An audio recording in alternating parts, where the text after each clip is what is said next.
Welcome back to the FITSNews studio. It is time for another edition of Your Week in Review. I am Will Folks. I'm the founding editor and owner of FITSNews.com. I'm your host for the show. A ton to get to this week. We've got a major development in the federal investigation of State Representative R.J. May. This is a story we exclusively reported on earlier this month. It had gotten quiet for a bit there, but our Andy Fancher has been digging deep on it. He's going to bring us the latest details with respect to that federal investigation. I'm also going to sit down with our Jen Wood. We've got new 911 calls to talk about in the case of Micah Miller. This is a story that has attracted international attention and sparked a movement to reform South Carolina's domestic violence laws. We're going to walk you through all the new developments in that case.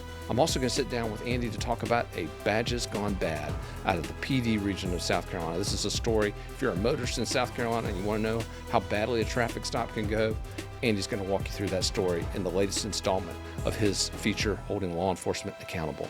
Last but not least, Dylan, Nolan, and I are going to sit down to discuss a scandal involving a scandal-scarred school district here in South Carolina's Midlands region. We've got an upskirt scandal, people. Dylan and I are going to walk you through that and the lawsuit that's associated with it. All of that and more heading your way on the Week in Review. Earlier this month, our media outlet reported on allegations against R.J. May III, a South Carolina state representative from Lexington County, South Carolina, a two-term lawmaker from West Columbia, and until recently, a leader of the South Carolina Freedom Caucus, a group of conservative lawmakers that's had a big year in Palmetto politics, winning some seats in their battle against the uniparty establishment at the South Carolina State House. But of late, R.J. May has come under fire, and it began on August the 5th, when agents of the Department of Homeland Security's Homeland Security Investigations Unit and the State Law Enforcement Division conducted a raid, or rather executed a search warrant on his home. Now, our media outlet was the first to report on that search warrant being executed, and in the aftermath, we reported on the nature of the investigation involving Representative May.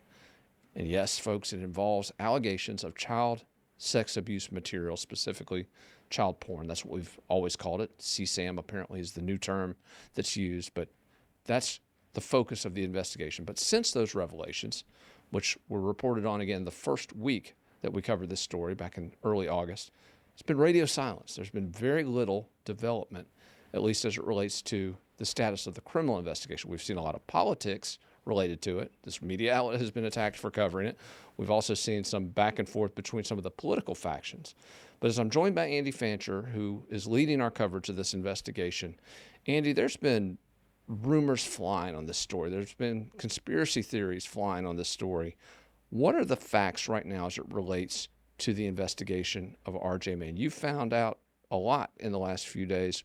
Tell us what you know about the latest on this investigation. Right. So after keeping my ear to the wire for nearly 3 weeks, hearing a consistent stream of rumors, we have officially confirmed that multiple devices were seized from RJ's West Columbia home as it relates to material that was being disseminated through a messaging app. Wow. And now, as that material is being analyzed, the feds are seeking additional search warrants. So let me get this straight. We've got, you've confirmed this from sources with direct knowledge of the investigation. These aren't rumors. Multiple. Okay, wow. Okay. So that changes the paradigm of this story considerably, doesn't it, from where we were talking just a few days ago. Let me ask you this. You say messaging app. What kind of app are we referring to here? We've heard rumors of an app called Kick. We've heard rumors of Telegram. What do we know precisely what app was allegedly being used? While there's certainly rumor leaning that perhaps one app was used over the other, what we're dealing with at the end of the day is end-to-end encrypted software that could enable somebody from perhaps disseminating horrible things. I want to ask you a key question because you just remarked about multiple devices and multiple warrants being sought in connection with this investigation. Obviously, specificity on those is something we're still dealing with nailing down, but both those multiple devices reference and the reference to multiple warrants, you've confirmed that those relate specifically to R.J. May, correct? What we can say is that it involves an investigation surrounding the representative. Obviously, in this country, you are innocent until proven guilty. And if we're going to look at all the rumors, perhaps this is a ruse as well from the deep money, deep pocketed establishment. But all I can say is that we do have an investigation involving CSAM, child sex abuse material, involving Freedom Caucus member R.J. May. Okay, and analyzing, you mentioned that materials from at least one of the devices that was obtained in that early morning raid, I keep calling it a raid, it's a search warrant, well, you know, semantics. Property with family present. Right? Correct. But one of those devices you mentioned, analysis was underway. Can you speculate as to what kind of analysis? What do you mean by that? What are our sources? Right. I mean, as far as speculation is concerned, I think I'm not one to lend my opinions to something of that nature. I mean, does this involve NCMEC, National Center for Missing and Exploited? You got it. Children? You picked it up there. As we know that they do facilitate in federal investigations of this nature, possibly, but I have not confirmed anything in that department yet. But all we can again say is that there apparently was some material that was distributed and that is being analyzed. And we are also efforting some insight into how we got to this point, how the state representative landed in the crosshairs of DHS, of HSI, and while there are certainly some conflicting rumors relating to how, again, we got to this point, we are actively efforting some clarification on that as well. Well, man, first of all, thank you for the update, number one, but also just got to say I appreciate the way you are digging into this. Obviously, folks, this is an incredibly sensitive set of allegations. Andy, we've had folks throwing stuff at us for weeks, but I really appreciate the way that you took your time and waited to get it from multiple sources with direct knowledge of this inquiry. That says a lot about not only your work, but the way we do things here at FITSNews on any allegation, but, man, particularly on something as sensitive as this. You also had a story on some of the political fallout related to this. There was one member of the General Assembly took a bit of a pot shot at the Freedom Caucus. What? Sure. I mean, yeah, that's a story where you probably, loosen up a button and open up a beverage at that point. But we've got Brandon Guffey out of York County who started trolling on Freedom Caucus member Joe White's 2019 Mercedes-Benz Sprinter van because the representative recently had it wrapped donning the Freedom Caucus material. And Guffey thought that the timing was awful because why would you wrap a van amid your former vice chairman succumbing to allegations of child sex abuse material? So he took to Facebook and made jabs at the Freedom Caucus, asking him if there's any candy in there. And in that, we've got at least one member of the General Assembly who has officially picked a side on this issue, which I suppose is what's most remarkable about that Facebook post, which is that now we've got officially shots fired in the General Assembly. Well, we knew it wouldn't be long. We knew that this story was going to incite that political tension that has been so prevalent here in South Carolina as the Freedom Caucus has battled against that uniparty Republican-Democrat majority at the State House. But obviously, Andy, as you reported, it's starting to heat up. Andy, though, once again, thank you for how you're covering this case. And once again, count on FITSNews to bring you the very latest, not on the rumors, not on the conspiracy theories, but on the facts as we have been able to verify them related to the investigation of R.J. May.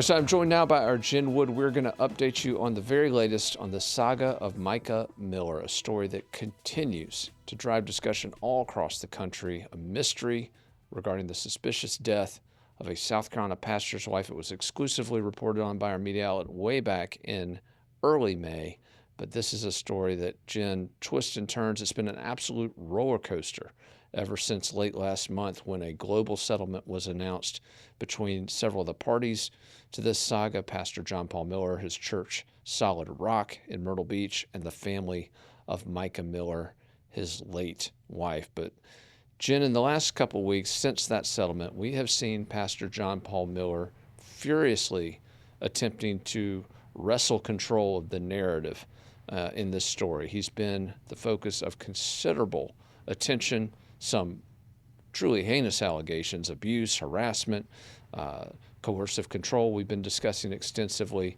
but he's been pushing back hard against those allegations in an affidavit submitted in court and then in a letter sent out to his congregation this past week. But Jen, the big news this week in the Micah Miller saga, more 911 calls, which just show the deterioration of Micah and John Paul's marriage. Jen, you've been listening to these calls, analyzing them for us. They date back to February of this year, just a few weeks really before the supposed suicide of Micah Miller. Jen, as you listen to these calls, what stands out to you? I think it surprises me. It always surprises me that every time, you hear an attempt by John Paul Miller to, sway the public opinion back in his favor, right afterwards, more information comes out that just makes you question everything again. And, there are some people out there that are like, why is the media still so focused? Why are people still so interested in this story? And I think it's because the more information that comes out, the more questions people have about the final months of Micah's life leading up to her death on April 27th. And these calls, these 911 calls, coming right on the heels of that affidavit, were very interesting because they really surrounded the exact time when their marriage truly fell apart for the last time.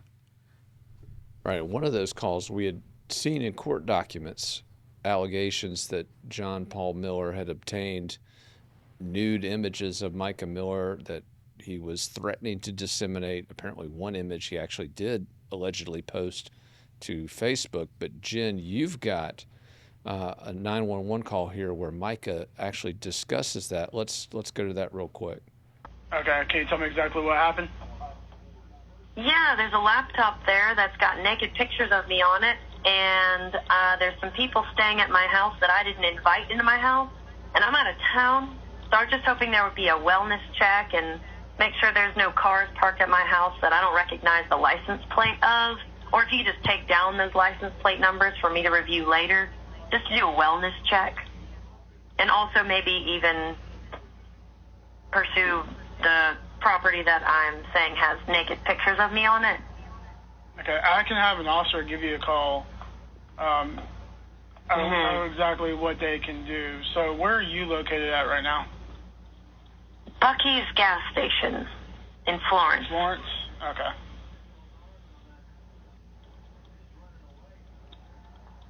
Okay, you'll probably have to make her... Yeah, I just want to make sure that that laptop just doesn't end up in the wrong hands.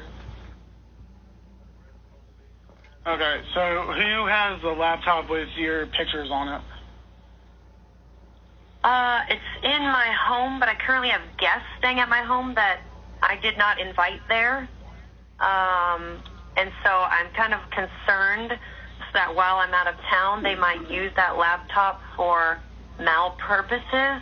I don't 100% know who's there right now. But if it's who I think is there, maybe my husband's son who hit on me the other day in my kitchen without my husband there. And I told him flat out, this isn't appropriate and you need to leave. And that's on record because he texted my husband and I told my husband what happened. Okay, so and he might be staying at my house. And my husband's sister's been staying with us. And I did not invite her to stay with us. And I don't trust her further than I can throw her with my property that has naked pictures of me on it. I'll have an officer give you a call because I don't know exactly what they're going to be able to do. I mean, your husband invited them into the house? Right, but it's my house as well. It's my dwelling, and I did not invite them to be there. Okay, I'll have an officer give you a call. I just need a wellness check. Yeah, I just need a wellness check. Take the license plate of anybody that's there right now because I might not recognize them, and they might be invited into my home without me while I was away. But I just want to make sure nothing weird is going on in my house, and also to retrieve property that's got naked pictures of me on it. Okay, like I said, and actually, there's two laptops. There's two laptops that have naked pictures. Okay, like I said, I'll have the officer give you a call and see what they're able to do, okay? Yeah, if I can prove, I just had a question you might be able to answer. If I can prove that there's naked pictures of me on the laptop, would that give them cause enough to retrieve them? I'm not a police officer. I can't give you legal advice, but that's something you can ask the officer, okay? All right, so Jen, this is early February. Micah Miller obviously concerned that these images of her are going to wind up in the wrong hands, but it disintegrated from there, didn't it? Yeah, I mean, it went downhill. She was calling, she called the day before she was admitted to the mental health facility, and she actually checked herself in to the South Strand mental health facility instead of the Waccamaw one, in which they had done the pickup order for her. And then she actually called from the facility, and she's very concerned about her personal items. She said, John Paul Miller came here, I was very drugged up. They asked if he could take my belongings, and apparently I said yes. She said my purse, my phone, my car keys, my car, everything, all of her personal belongings are gone. And she was very concerned about, what would happen with them. She said that, he was using it to send out text and, social media posts impersonating her. Just some of the allegations that we've seen come out in the aftermath of her death coming out from her mouth, which was really interesting. And, I think, it sheds some more light on those last months. I mean, you almost get the sense that this is like testimony from the grave almost when you listen to them. Well, let's listen to one of these. There's also a call from February 15th, I believe. This was a week or so after the hospitalization. This is after John Paul Miller took control of so many of those electronic devices. Let's listen to this. This is really pretty jarring clip here, Jen. Let's listen. Hi, I have somebody who I believe to be in a manic state and is a direct danger to the people in his household and himself and others. I need an immediate pickup, not the 72-hour pickup that a spouse can initiate. I need this to be a little quicker because he is a flight risk. There's been domestic violence. He put his hands on me. And I need an immediate pickup, not a 72-hour where he can flee the county. Okay, what's the address? Where I think he should be. And who is he to you? Can you say that one more time? Who is he to you, honey? He's my husband. Okay, and he put his hands on you? Yeah, he tried to throat punch me, but thankfully I was standing up, so he made contact, but it didn't knock the wind out of me like it should have. And he pushed me down in front of thousands of people at Disney World, and so, yeah, and his best friend even saw that happen. He slapped drinks right out of my hands.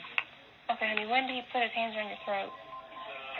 That was before I was in the hospital after that from just a panic attack of what was happening. That was about a week ago, but I just got out of the hospital a couple days ago, and when I got out, he was impersonating my identity with the phone that he had in his hands. I didn't even have my phone or anything, and he's texting everybody. He hacked my social media, and he's got guns in the home and a baby staying there right now. Or at 6 o'clock tonight, his sister who lives with him is going to pick up her baby because she got her baby taken away from her because she's a danger, apparently at risk of being a danger to her baby because she's postpartum. So by 6 o'clock tonight, when they pick him up in Conway, that baby's going to be at that house where he's used guns as intimidation in the past, where he's put his hands on me, and he's on an antipsychotic medicine that he's misusing. And I even got off the phone with the pharmacy. He didn't pick up his latest prescription, which he should have on January 3rd. And I believe at this point, based on the people that he's come in contact with, some of them reported to me that based on how he was talking, they feared he had killed and buried me somewhere. And I feel like I need an immediate pickup because he is a flight risk because his son, the same thing just happened to his oldest son, and he fled to Georgetown.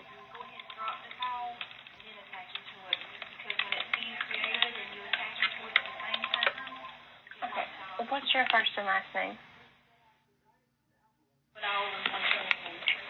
This is her dad, and she's having to use my phone because he took her phone.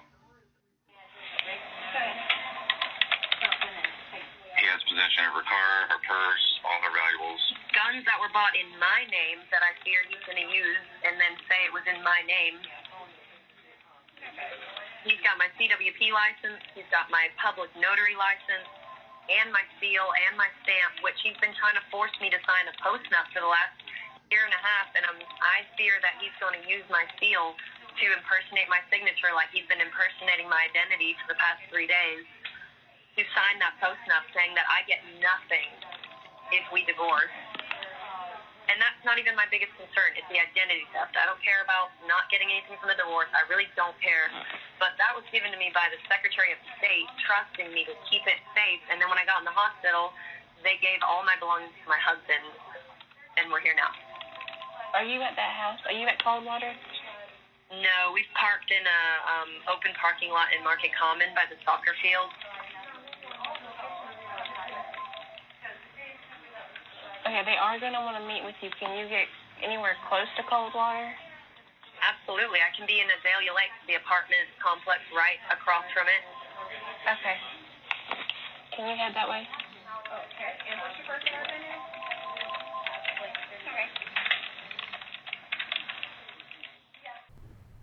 Okay. Jen, you hear these excerpts from these calls, and clearly a woman in distress. When you hear these calls, does it make you rethink your perception on what may have happened to Micah Miller up there in North Carolina?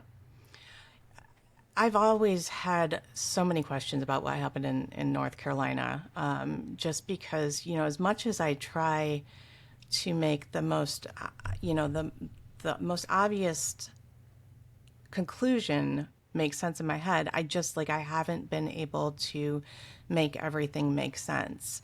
And, I think, it seems like people, you might say that she's desperate. She actually is very calm in most of these calls, which I think is interesting. She doesn't sound frantic.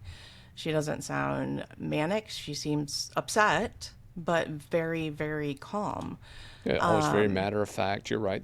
The tone is very level, but the content, the subject matter.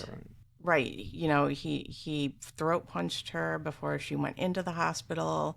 She had just gotten out of the hospital. She also mentioned that he had been trying to get her to sign a postnuptial agreement for a year and a half. And she was afraid that he would use her notary seal to impersonate her signature, and give her nothing in the divorce. Now, I also think it's interesting that was a big concern for her.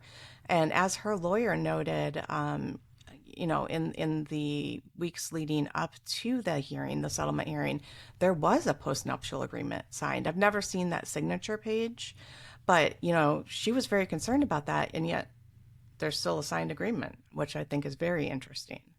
Well, Jen, I think you hit the nail on the head earlier where you talked about why are people still so invested in this story? Why are they following this story so closely? Is that lack of resolution.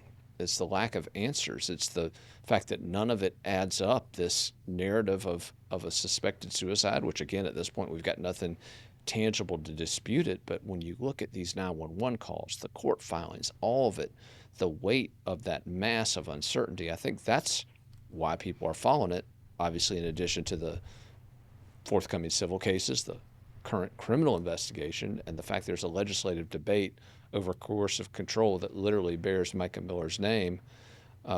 Jen, where do you see this story going from here? You listen to those calls, you've seen those filings, you've followed this debate from the beginning.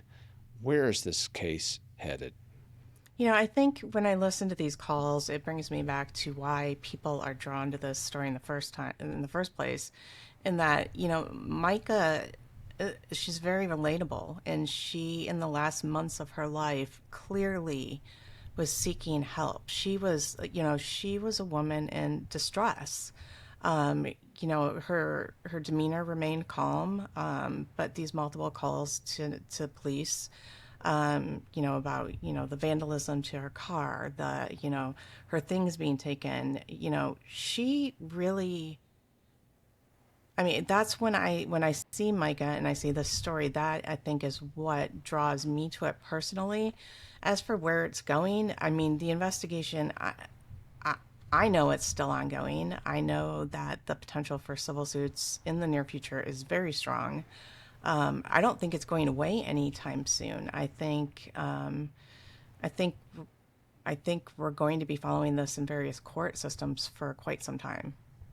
Well, I think you're right. Speaking of stories not going away, as we transition out of this conversation on Micah Miller, I do want to remind folks that we are continuing to follow developments in Alec Murdaugh's case, which, Jen, as we discussed extensively over the last couple of weeks, seems to be headed toward a new trial. But before we get there, we will be having a very special guest coming into the studio this weekend, and it is our friend Valerie Borland. We got her new book here, The Devil at His Elbow.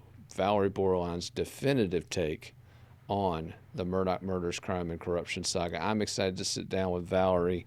Jen, you've been looking at this book. You've been reading this book. Tell me what you think. I have read that book and I absolutely loved it. I think,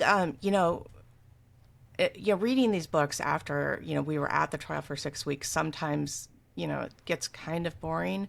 But Valerie did such a good job digging into the history of the Murdaugh family and getting into, the days and months leading up to Maggie and Paul's murders, and also going through the trial step by step. And even having had watched it,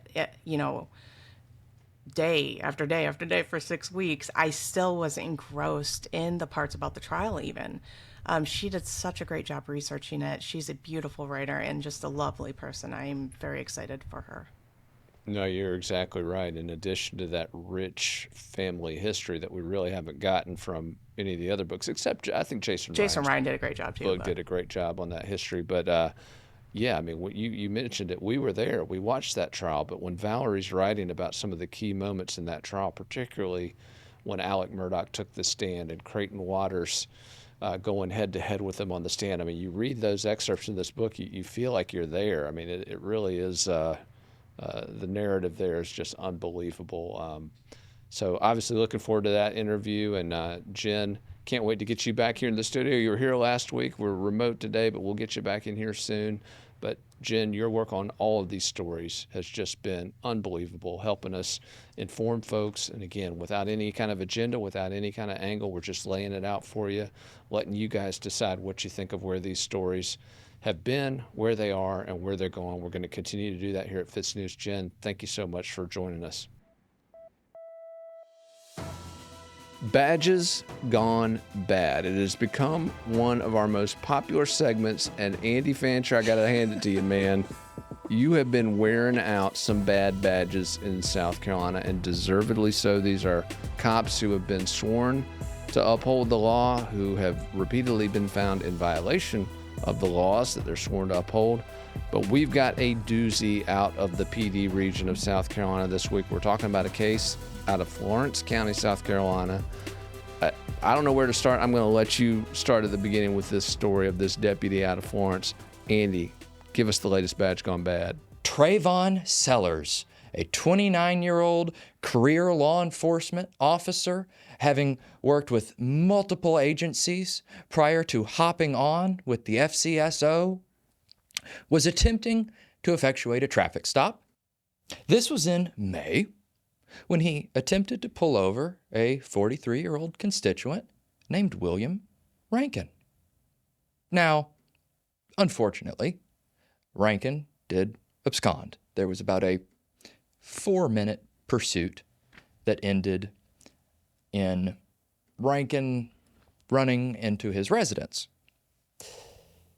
So Sellers felt, I should unleash my police canine and enter this home. And upon doing so, he gives his police canine, a Belgian Malinois, the attack command. In turn, the canine permanently disfigures the wrong person. But as this dog has latched on to a random individual within the house, where he proceeds to bite for 87 seconds, Sellers pumps 5 rounds of lead into Rankin. Over a traffic stop. Over a traffic stop. And aren't there rules that pursuits and situations like this? Right, yeah, FCSO use of force policy, which we exclusively obtained and thereupon published, because why should the public not be abreast on that? Yeah, that's the standard. That's the law. Is it expressly prohibits use of force over a misdemeanor offense. So where does this investigation go? Obviously, it's an officer-involved shooting, a fatal officer-involved shooting. SLED investigates. Walk us through what happens with this investigation and then what happens while the investigation's underway. Sure. So Sheriff T.J. Joy, which I want to preface as well, I've come on this program and I have praised him for being responsive in the past, which is a lot to ask out of a public servant, unfortunately. But apparently, being responsive and being transparent are two different things. You know, the best constituency is a critical constituency. I volunteer. Rather than taking one look at Sellers' body-worn camera, seeing that he executed Rankin in his own home, he decides I should forward this over to SLED. You know, because we haven't seen other sheriff's offices arrest their own in the past for reprehensible misconduct. Kershaw County Sheriff's Office, Richland County Sheriff's Office. No, apparently we can't do that in Florence. So he refers it over to SLED, who had to investigate. Now, let's just stop for a moment here. If I were recorded killing someone, how long do you think it would take for me to get put in handcuffs? I'd wager pretty quick. Perhaps immediately. Yet he was allowed to return home, climb onto the roof of his wife's car, and attempt to assault her, subsequently landing a domestic violence charge 2 months after the execution-style killing of William Rankin. So he's out, free, assaults his wife in a vehicle. Mm-hmm. And then before a live audience of neighbors and sheriff's deputies of a different municipality. Several of whom he berated after the... And once again, rather than be put in handcuffs for that immediately, that sheriff's office refers it over to SLED. Because apparently we just can't punish our own around here. So now, only then, after Deputy Treyvon Sellers succumbs to a second SLED investigation, is he finally terminated from the Florence County Sheriff's Office for reasons not involving misconduct. I found that reference very interesting. You found that paperwork. So this is a guy who has been caught on camera gunning a guy down, attacking his wife, yet the paperwork announcing his separation from Florence County basically says he did nothing wrong. For reasons not involving misconduct. Oh, wow. So what's the status now, Andy? Is he... So the status now, after bonding out of his domestic violence charge, which, by the way, took multiple days to drop down from the South Carolina Law Enforcement Division, all right? He was allowed to bond out, and a month later, he was charged with voluntary manslaughter. Okay, so he's facing the domestic violence charge now and is finally, belatedly, 87 days, you said, being held accountable. Actually, as this program airs, we're pushing 90 days. Right. Being held accountable for this crime. Our media outlet has been very vocal in supporting law enforcement as a core function of government.